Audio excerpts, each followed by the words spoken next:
আমি রিস্কা স্যার না স্যার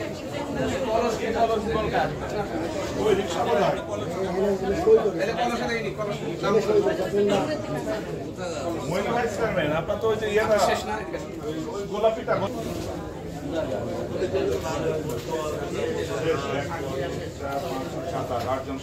আচ্ছা এবার আমরা সদরে যাই আর ঘুরে শেষ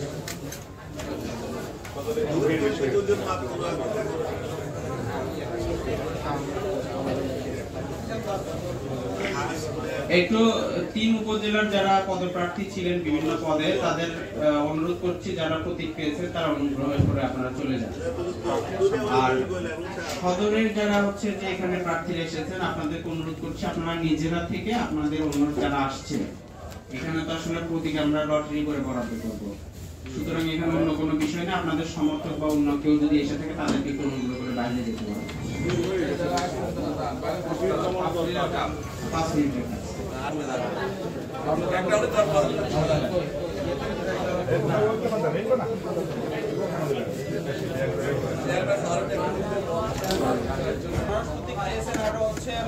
রফিকুল ইসলাম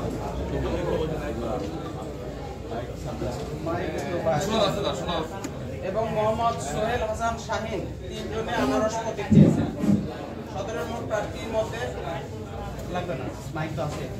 সদরের 5জন প্রার্থীর মধ্যে 3জন আনারস প্রতীক চেয়েছেন। আমরা এই 3জন আনারস প্রতীকের মধ্যে এখন আমরা ইয়ে করবো, লটারি করবো। আপনি নাম কি? আবু সাইদ খান। আবু সাইদ খান স্বেচ্ছায় হুন্ডা প্রতীক চেয়েছেন। অন্য 2জন আছেন হচ্ছে রফিকুল ইসলাম এবং শাহিন আনারস প্রতীক। আপনারা কি কোনো সমঝোতায় যাবেন? আপনার এই 2জনের কি লোক আছেন? দুজনের প্রার্থী আছে। নেক্সট আর 2জন কি অবস্থা? অন্য প্রার্থীরা অন্য 2জন ঘোড়া প্রতীক চেয়েছেন।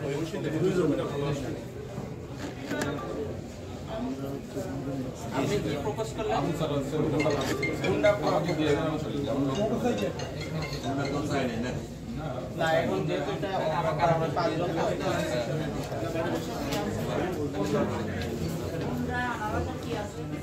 আমি তো চেয়েছি এটা অধিকার আছে, কিন্তু আপনার অন্য প্রার্থীদের মধ্যে অন্য ঘোড়ার প্রতীকের মধ্যে প্রথম ধাপ আসছে তো আপনি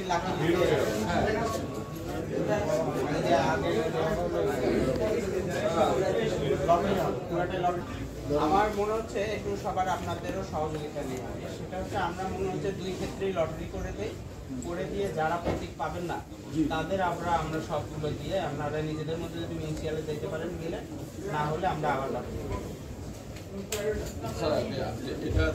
আমি তো 5 বার নির্বাচন করছি স্যার, এটা হচ্ছে যদি মোহাম্মদ মোশাররফ হোসেন, আপনারা কি 2জনই লটারি করবেন নাকি মিউনিসিপালে যাবেন?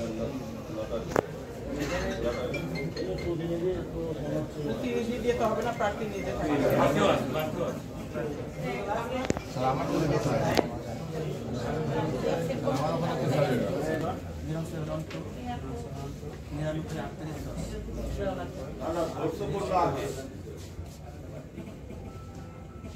এটার ক্ষেত্রে আমরা 2জন ঘোড়া চাইছি, সেটা আগে ছেড়ে নেবে না 3জন জানা হচ্ছে সেটা কোনটা আগে ছাড়া? আনারস, আমরা আনারসের লটারি করে যে 2জন থাকবে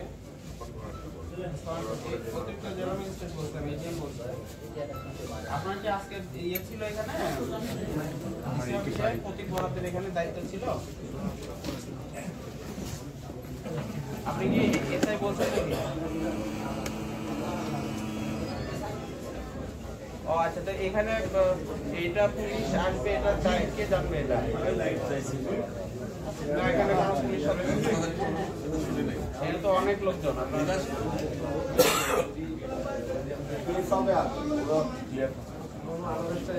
একটু আপনারা প্রার্থী যারা আছেন 5 জন, এখানে সবাই দায়িত্বশীল। আপনারা নির্বাচন সদরের উপজেলার চেয়ারম্যান হবেন। আপনাদেরকে অনুরোধ করছি আপনারা অন্য আপনাদের সমর্থক যারা তাদের কিন্তু বাইরে থাকবেন, না হলে এটা কঠিন হয়ে যাবে। একটু আপনারা যারা এই যে সাংবাদিক বন্ধুগণের বাইরে যারা ফোন খুলে রাখছেন, আপনাদের মানে এখানে কি ভিডিও করছেন? একটু ফোনগুলো নিয়ে আপনারা বাইরে যান তো। ফোন বন্ধ করে ফোন বন্ধ করে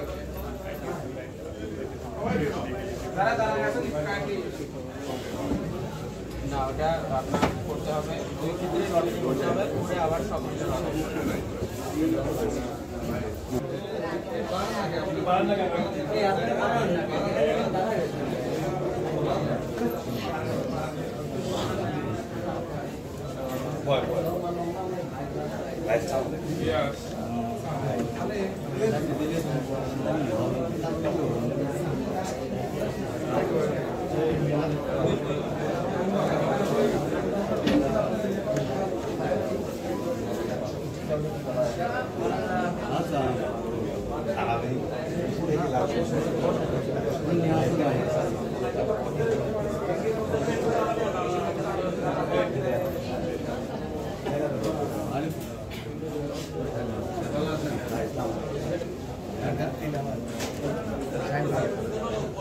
আল্লাহ ভরসা। আনারস নাকি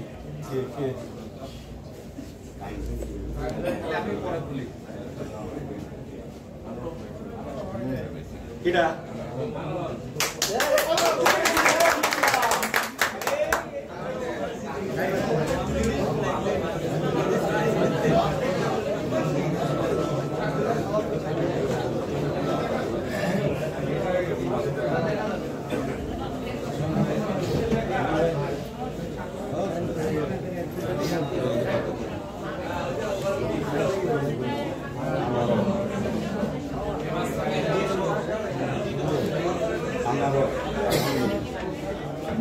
সামনে বা খেলাতে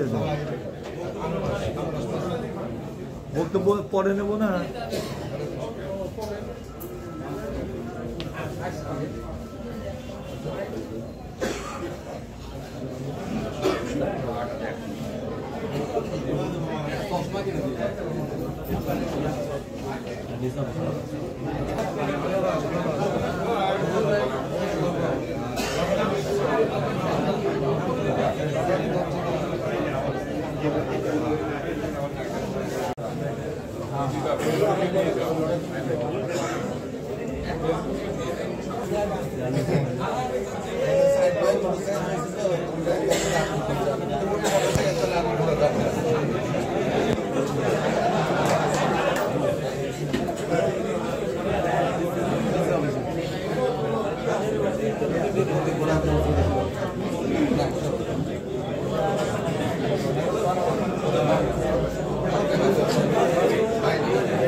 আমাদের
কমিশন এবং স্থানীয় প্রশাসন আমি চাই যে সর্বোচ্চ সংখ্যক ভোটাররা যাতে তাদের ভোট কেন্দ্রে এসে তাদের ইচ্ছা মাফিক ভোট প্রদান করতে পারে এটা সুনিশ্চিত করতে হবে। আমি আসলে আশঙ্কা এই মুহূর্তে আমি লক্ষ্য করছি না, তবে নির্বাচনে কিছু সংশয় তো থেকেই যায়। নির্বাচন যেহেতু এবার হচ্ছে আপনার ব্যালটে নয়, এবার নির্বাচন তো আপনার ইভিএম মেশিনে হবে। সেক্ষেত্রে ইভিএম মেশিনে এই যে নতুন ভোটাররা ভোট দেবে, সেক্ষেত্রে প্রচারণার জায়গা থেকে আপনারা কোনো সহযোগিতা প্রত্যাশা করছেন কিনা? হ্যাঁ, এটা আমি যেহেতু আমার পাবনা শহরের মানুষকে বলবে ইভিএমে ভোট দিতে অভ্যস্ত নয়, সেই কারণে তাদেরকে যত বেশি সচেতন করা সম্ভব আমি আশা করব বিভিন্নভাবে ট্রেনিংয়ের মাধ্যমে বা বিভিন্ন মিডিয়ার মাধ্যমে যদি আসলে তাদের ভোট কীভাবে দিতে হয় এই জিনিসটা তাদের ভোটে প্রচার প্রচারণা চালানো উচিত এবং ব্যাপকভাবে এটা মানে মানুষের সচেতনতা করা প্রয়োজন।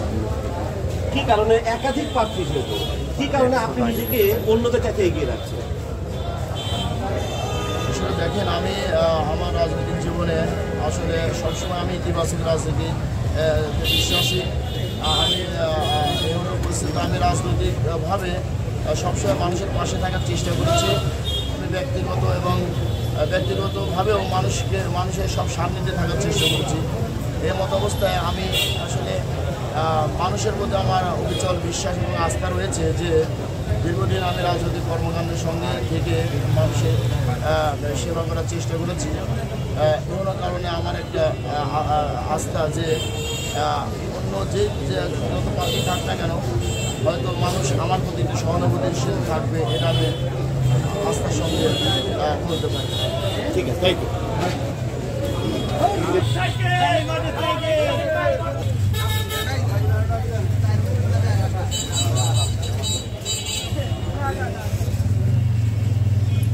মানুষ থেকে শুরু করে বিভিন্ন শ্রেণী পেশার মানুষ, বিভিন্ন স্তরের জনপ্রতিনিধি আমাকে তারা বারবার আশ্বস্ত করেছে যে ইনশাল্লাহ আপনি একজন পাবনা জেলা আওয়ামী লীগের পরিচিত নেতা, একজন ত্যাগী নেতা।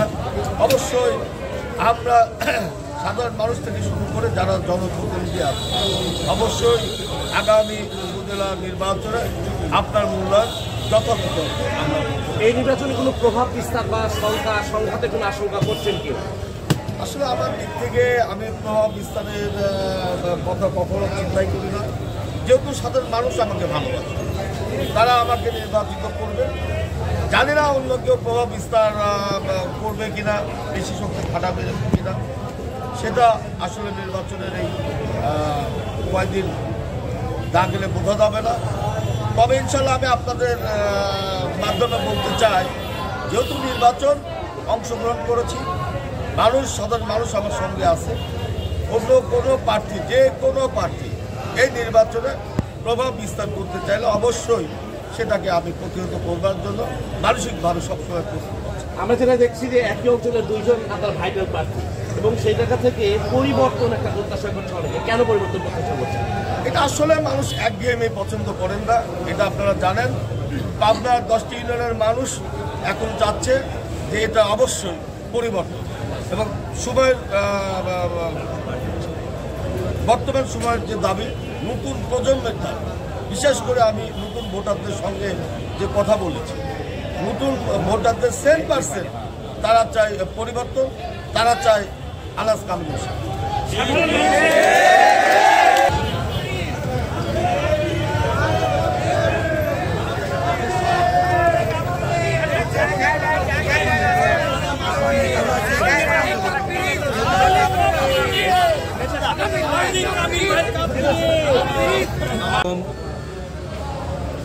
সমস্ত পাবনাবাসীকে আমি মোবারকবাদ জানাই, পাবনা সদর উপজেলাবাসীকে এবং আমার শ্রদ্ধেয় সাংবাদিক ভাইদের। আমি দীর্ঘদিন ধরে ছাত্র জীবন থেকে এই দলের সাথে আছি এবং দলের যখন দুর্যোগ, দল থেকে এক সময় 93 সালে অনেক নেতা কর্মী পুলিশ প্যারেড ময়দানে বিরুদ্ধে যোগদান করেছিল। তখন তারা বলেছিলেন হামিদ রোডে আর জয় বাংলা স্লোগান দেওয়া যাবে। আমি তখন জেলা সরকার আহ্বান করেছিলাম। বঙ্গবন্ধুর আদর্শ শেখ হাসিনার নেতৃত্বে আমরা বাস্তবায়ন করেছি। আমি 1997 সালে আজ থেকে প্রায় 24-25 বছর পূর্বে আওয়ামী লীগ থেকে আমি নির্বাচন করেছি। তখন বিএনপি থেকে কামরুজ্জামান মিন্টু, বিএনপি থেকে পৌরসভা নির্বাচন করেছি। আমি আওয়ামী লীগকে জয়যুক্ত হয়েছি। পরবর্তীতে 5 বছরের জন্য আমি জয়যুক্ত হয়েছি। আমি 7 বছর পৌরবাসীর সেবা করেছি। 2009 সালে আমার দলের তৃণমূলের ভোটে আমি নির্বাচিত হয়ে আমি দলের মনোনয়ন প্রার্থী হয়েছি। 9 সালে জয়যুক্ত হয়েছিলাম পাবনাবাসী দোয়াতে। 13 সালে পাবনাবাসী দোয়াতে আওয়ামী লীগের নেতৃত্বে আমি নির্বাচিত হয়েছি। 18 সালে আমাদের প্রিয় নেত্রী জাতির জন্য বঙ্গবন্ধু কন্যা সর্বপ্রথম স্থানীয় নির্বাচনে আমাকে নৌকা উপহার করেছিল। বঙ্গবন্ধুর নৌকা, স্বাধীনতার নৌকা, শেখ হাসিনার নৌকা আমি সেদিন বিনা প্রতিদ্বন্দ্বিতায় আমি নির্বাচন করেছি। এই যে দীর্ঘদিন আমি মানুষের সেবা করি, শেখ হাসিনার নেতৃত্বে, গোলাম ফারুক মির্জার নেতৃত্বে এই 15 বছর আমরা পাবনাবাসীর সেবা করেছি। পাবনার ব্যাপক উন্নয়ন করেছি, যে উন্নয়ন আজকে দৃশ্যমান। এবং আমাকে যেমন জননেত্রী শেখ হাসিনা অনেক প্রধানমন্ত্রী সহায়তা করেছেন, একইভাবে গোলাম ফারুক মির্জা এমপি হিসাবে আমাকে সহায়তা করেছে। এবং এই পাবনাবাসী দীর্ঘদিনের প্রত্যাশা আমরা পূরণ করি। Pabna medical college, Pabna rail line, Pabna প্রযুক্তি বিশ্ববিদ্যালয়, বাংলাদেশের বৃহত্তম প্রকল্প রূপপুর আণবিক বিদ্যুৎ কেন্দ্র সহ স্কুল, কলেজ, মসজিদ, মাদ্রাসা, রাস্তাঘাট অনেক ব্যাপক উন্নয়ন হয়। এবং আমি বলতে পারি আপনাদের এই সামনে এবং প্রকাশ এই সমস্ত কাজ করতে গিয়ে আমি কোনো দুর্নীতির আশ্রয় গ্রহণ করি নাই, আমি কোনো অনৈতিক কাজ করি। এই দীর্ঘ সময় আমি কর্মীদের সঙ্গে সুন্দর ব্যবহার করি। আমি সর্বোচ্চ মানুষকে সালাম করি, তাদের বাড়ি বাড়িতে ঘুরেছি। আমি কোনো সময় সাইকেল নিয়ে, কোনো সময় হুন্ডা নিয়ে, কোনো সময় পায়ে হেঁটে মানুষের দ্বারে দ্বারে তৃণমূল পর্যন্ত মানুষের সেবা পৌঁছে দিই। তা আমার আশা যে আমাদের মাননীয় প্রধানমন্ত্রী পাবনাকে সর্বোচ্চ উপহার দিয়েছেন। মহামান্য প্রেসিডেন্ট আজকে সম্রাট ডিউটি সুবিধা 4র্থবার মতো আমাদের এমপি সাহেব পাবনাবাসীর সব সাথেই যেন জয়যুক্ত করেছেন। তাদের সহযোগিতায় আমার বিশ্বাস পাবনার মানুষ, পাবনার সদর উপজেলার মানুষ, পাবনার পৌরবাসী সর্বস্তরের মানুষ দলমত নির্বিশেষে আমার ঘোড়া মার্কায় প্রতীকে ভোট দিয়ে জয়যুক্ত করবে। আমি পুনরায় পাবনার মানুষের ব্যাপক সেবা দিতে চাই, পাবনা উন্নয়ন করতে চাই। পাবনার আজকে সারা বাংলাদেশের মধ্যে যেহেতু মহামান্য প্রেসিডেন্ট আছেন, মাননীয় প্রধানমন্ত্রী স্নেহ আছেন, গোলাম ফারুক মির্জার সহায়তা আছেন, ডেপুটি স্পিকার সহায়তা আছেন, আমরা পাবনাকে সুন্দরভাবে একটি শান্তিময় পাবনা, সন্ত্রাসমুক্ত পাবনা, মাদকমুক্ত পাবনা এবং পাবনাবাসীকে আমরা শান্তির একটা পাবনা উপহার করছি। এই নির্বাচনে 6ষ্ঠ ধাপে এই দ্বিতীয় সংসদ শেখ হাসিনার নেতৃত্বে যতবার নির্বাচন হয়েছে কোনো কোনো সময় প্রভাবের কোনো স্থান নেই। সবসময় জনগণের ভোটে শেখ হাসিনা নেতৃত্বে আওয়ামী লীগ চলছে। আমি পরপর 3 বার উপজেলা, পরপর 2 বার পৌরসভা, কোনো সময় প্রভাব আমাকে আটকে রাখতে পারে নাই, কোনো সন্ত্রাস আমাকে আটকে রাখতে পারে নাই। আল্লাহ রাব্বুল আলামিনের ইচ্ছা, সম্মানিত করেন আল্লাহ আর এই জনগণ আমার সাথে সহায় ছিল বিধায় কোনো প্রভাব এখানে আমাকে কি বলে যে নির্বাচন পরাজিত করতে পারে নাই, কোনো প্রভাব ইনশাল্লাহ মনে করি। তারপরেও এবার যেহেতু সরকার ইভিএম ভোট দিয়েছে, যার যার ভোট সে দিবে, যাকে খুশি তাকে দিবে। আমার যেটা ইচ্ছা এবং আমার যেটা আশা, জনগণ আমাকে ইনশাল্লাহ সুষ্ঠু ভোটে ঘোরামার্কা করতে দেবে ইনশাল্লাহ।